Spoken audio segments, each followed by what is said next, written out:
Assalamualaikum warahmatullahi wabarakatuh. Alhamdulillah, sahabat santri kota yang dimuliakan Allah.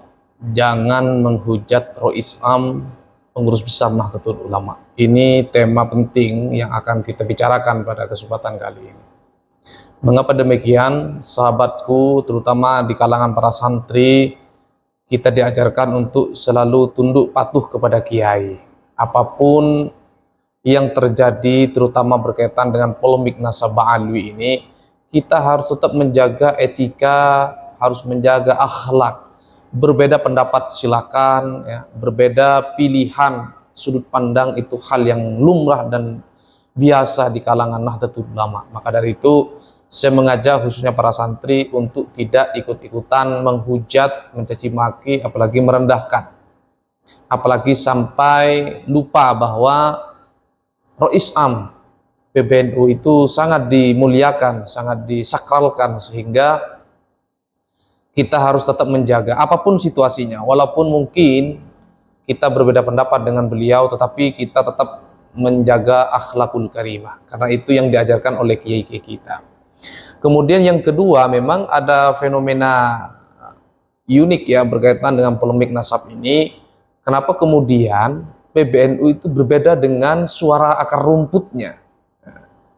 Harusnya, idealnya PBNU itu adalah mengikuti suara atau pandangan-pandangan akar rumput. Nah, di akar rumput sekarang ini ke barat, PBNU malah ke timur. Nah, kita harus berbaik sangka, sahabat-sahabatku, terutama para santri, kita harus berbaik sangka kepada kiai-kiai kita di PBNU. Bisa jadi itu adalah strategi harokah yang beliau lakukan dalam rangka untuk menyelamatkan umat. Gak kebayang kalau kemudian suara akar rumput sejalan dengan suara di atas.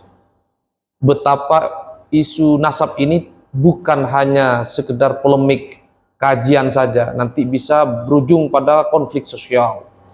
Dan saya pribadi berbaik sangka, bisa jadi maksud PBNU itu bukan semata-mata mendukung Ba'alawi dan lain-lain, tetapi maksud PBNU adalah menjaga jangan sampai polemik ini jatuh pada konflik sosial, dan itu justru merugikan kita semua umat Islam, khususnya bangsa Indonesia. Kenapa?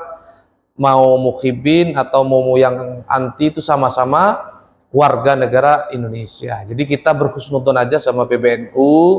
Mungkin maksud tujuan kiai kita itu adalah untuk meredam, jangan sampai polemik nasab ini bergulir menjadi konflik sosial, dan itu merugikan kita semua. Dan coba kita lihat dari beberapa pernyataan Rois Am misalnya, kemudian pernyataannya Ketum PBNU misalnya, beliau menyampaikan bahwa kajian ya tetap kajian gak apa-apa, tapi jangan sampai nyinyir, jangan sampai caci maki. Itu banyak sekali videonya yang disampaikan oleh Rois Am, pengurus besar Nahdlatul Ulama. Mungkin maksud beliau adalah untuk menjaga ya, jangan sampai terjadi konflik di tengah-tengah masyarakat. Jadi sekali lagi saya ingin mengajak kepada seluruh santri di seluruh penjuru Nusantara, mari tetap kita tongkrongin, tetap kita pantengin kajian nasab ini ya. Apapun kesimpulannya, kemanapun kita berpihak ya, kita berpihak kepada Gus Iman misalnya ya, tentu tidak kemudian kita melupakan akhlakul karimah. Kita tetap menghormati struktur ya, kita tetap menghormati kiai-kiai kita. Silahkan berbeda pendapat, tapi tidak ikut-ikutan nyinyir, tidak ikutkan caci maki. Mudah-mudahan polemik nasab ini segera menemukan jawaban ya, karena sampai hari ini Kiai Imaduddin Al-Bantani itu menunggu jawaban resmi dari Robito Alawiyah berkaitan dengan pertanyaan-pertanyaan yang ada dalam tesis itu. Semalam saya dengan teman-teman lagi membedah tesis Kiai Imaduddin Al-Bantani. Kalau selama ini santri hanya mendengarkan sekilas ya penjelasan Kiai Imad melalui tesisnya itu, kalau kita bedah secara mendalam, luar biasa ya, luar biasa. Saya pribadi berpikir kalau mau menjawab tesis itu kayaknya kesulitan ya, kesulitan referensi maksudnya.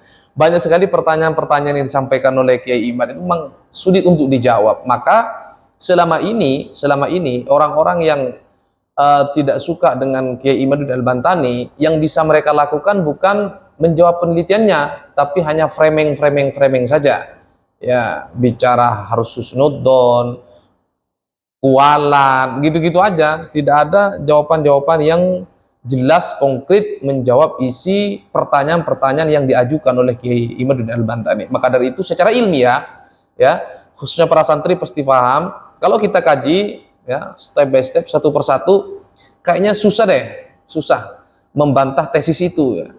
Tapi kalau misalnya nanti ada jawaban dan jawaban itu masuk akal, ya peta diskusinya akan berubah. Tapi sebaliknya, jika pertanyaan-pertanyaan di dalam tesis itu belum ada jawaban, maka ya keputusannya ya seperti itu, seperti yang telah disampaikan oleh Kiai Imaduddin Al-Bantani. Maka dari itu, sebagai santri, mari kita tetap pantengi perdebatan ini, kita tongkrongin perdebatan ini. Ya, syukur-syukur kita juga ikut belajar, mempelajari, membaca, mencari referensinya, sehingga perdebatan ini menjadi perdebatan yang berbobot.